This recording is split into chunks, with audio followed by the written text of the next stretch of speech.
Assalamualaikum warahmatullahi wabarakatuh. Perkenalkan kami dari kelompok 7 dari Paralel C, program studi Teknik Kimia, Fakultas Teknik, UPN Veteran Jawa Timur.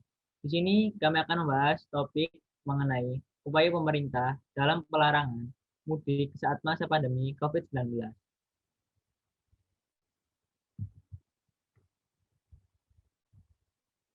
Sebelum mulai pembahasan, izinkan kami memperkenalkan nama anggota kelompok kami. Yang pertama, Rinaldo Fauzan Himi Ramsi Soekarno dengan PM 200310101098. Yang kedua, Renaldi Fauzan Himi Ramsi Soekarno dengan NPM 200310101115. Yang ketiga, Noni Aulia dengan NPM 200310101132. Yang keempat, Vika Briliani Sanjaya dengan NPM 200310101133. Yang terakhir, Ramadja Rerindra dengan NPM 200310101134. Kemudian, hal yang melatar belakangi kami dalam memilih topik ini ialah karena seiring dengan menyebarnya wabah virus corona atau COVID-19 ke hampir lebih dari 210 negara di dunia hingga 27 April 2020. Lebih dari 3 juta kasus dan mengakibatkan lebih dari 200.000 orang meninggal dan 878.000 pasien telah sembuh. Wabah COVID-19 pertama kali terdeteksi di kota Wuhan, Tiongkok pada bulan Desember 2019 dan ditetapkan sebagai pandemi COVID-19 oleh WHO pada 11 Maret 2020. Pemerintah Indonesia telah banyak mengeluarkan kebijakan sebagai langkah awal yang responsif untuk meminimalisir lebih luasnya penyebaran virus ini.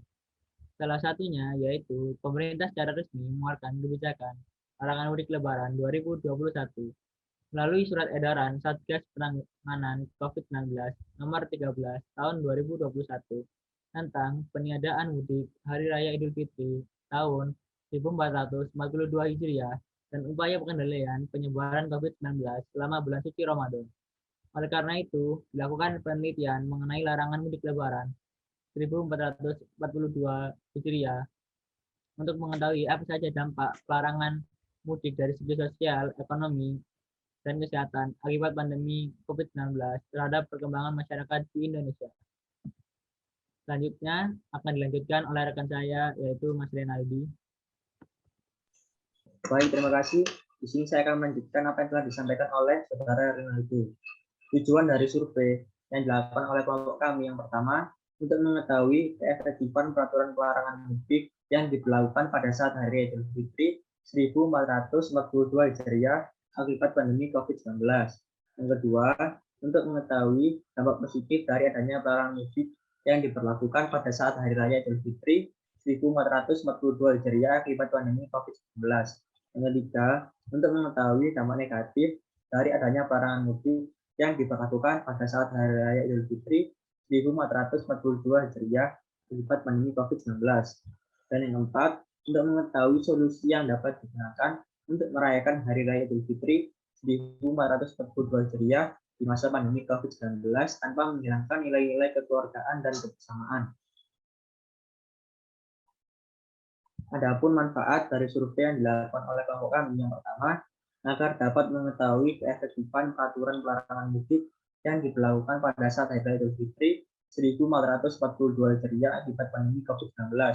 Yang kedua, agar dapat mengetahui dampak dari pelarangan mudik yang diberlakukan pada saat Hari Raya Idul Fitri 1442 Hijriah akibat pandemi COVID-19. Dan yang ketiga, agar dapat mengetahui solusi yang dapat digunakan untuk merayakan Hari Idul Fitri 1442 Hijriah jarak jauh. Berikutnya, kami akan membahas mengenai survei yang telah dilakukan oleh kelompok kami. Keefektifan peraturan pelarangan mudik yang diberlakukan pada saat Hari Idul Fitri 1442 Hijriah dapat dilihat dari beberapa hal, mulai dari pengetahuan masyarakat tentang peraturan ini, kepatuhan masyarakat, dan lain-lain. Hal tersebut dapat dilihat dari beberapa data di bawah ini.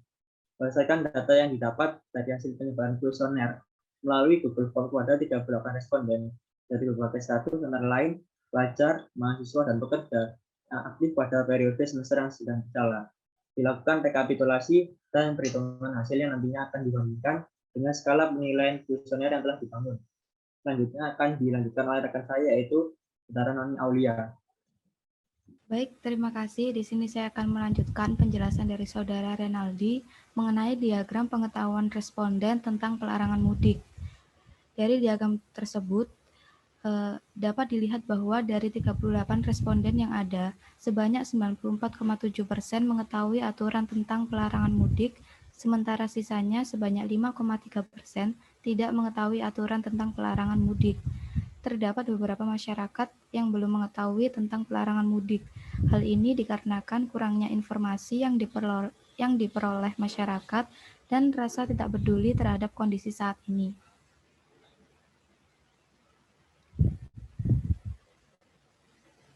Selanjutnya, ada diagram tanggapan responden tentang larangan mudik.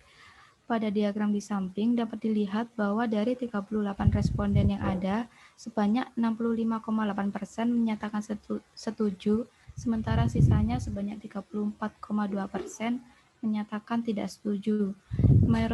Mayoritas dari responden yang menyatakan tidak setuju beralasan bahwa ingin bersilaturahmi dan rindu dengan kampung halaman yang sudah 2 tahun tidak bertemu. Selain itu, ada juga responden yang beranggapan bahwa mudik ini sudah menjadi suatu tradisi di Indonesia.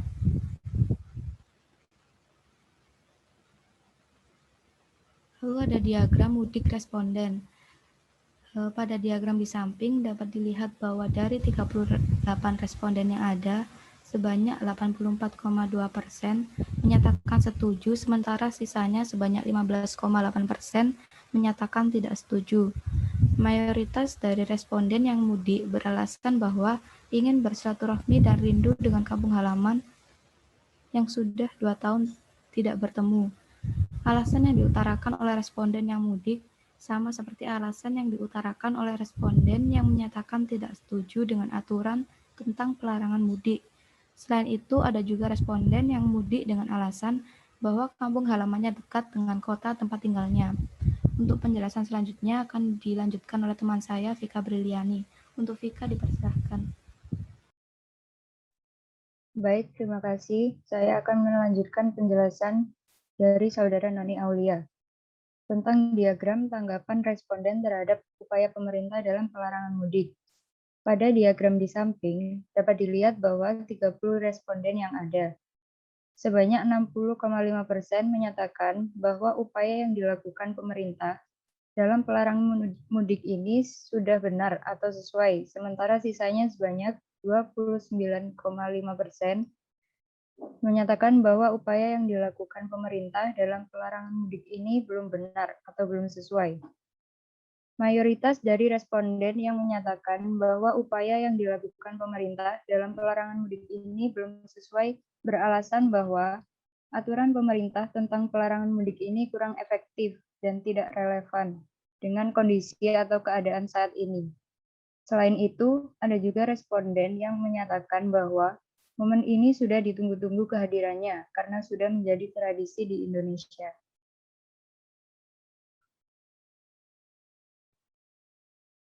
Selanjutnya didapat kesimpulan dari hasil survei. Berdasarkan diagram di atas, dapat diketahui bahwa masyarakat mengetahui tentang peraturan pelarangan mudik ini.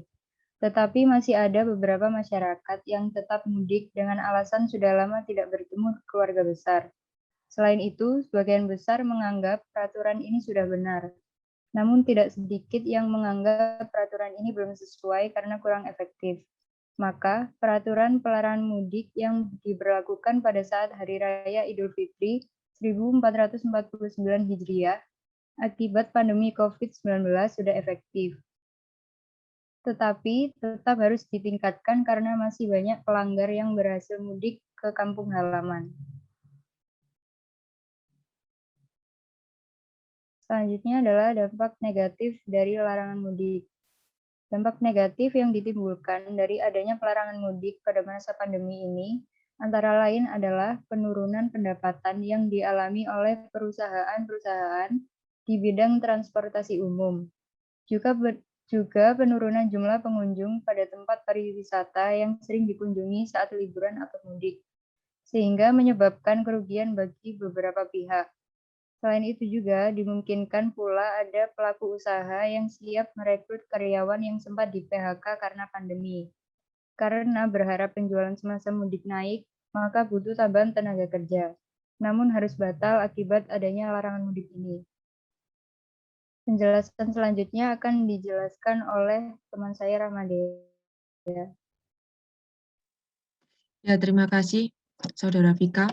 Di sini saya akan melanjutkan presentasi, yaitu tentang dampak positif larangan mudik. Dampak positif dari adanya pelarangan mudik pada saat Hari Raya Idul Fitri 1442 Hijriah diantaranya yaitu dengan adanya larangan mudik ini membuat lalu lintas menjadi lancar tanpa adanya kemacetan yang disebabkan oleh banyaknya pemudik. Selain itu, dari larangan mudik tahun ini diprediksi akan mendorong naiknya tingkat konsumsi masyarakat di wilayah aglomerasi. Dampak positif lainnya juga bisa ditemukan jika melihat dari sudut pandang lain, di mana pandemi COVID-19 menjadikan manusia lebih peduli terhadap kesehatan, baik itu diri sendiri maupun orang lain, dan saling membantu satu sama lain dalam berdonasi, memberikan waktu lebih untuk menambah keahlian yang dapat menghasilkan penghasilan baru. Begitu pula dengan larangan mudik ini menjadikan manusia tidak mengurangi substansi mudik saat Idul Fitri, yaitu bermaaf-maafan via daring, serta melatih untuk saling menguatkan tali silaturahim, meskipun fisik tidak bertemu tetapi hati tetap dihubungkan.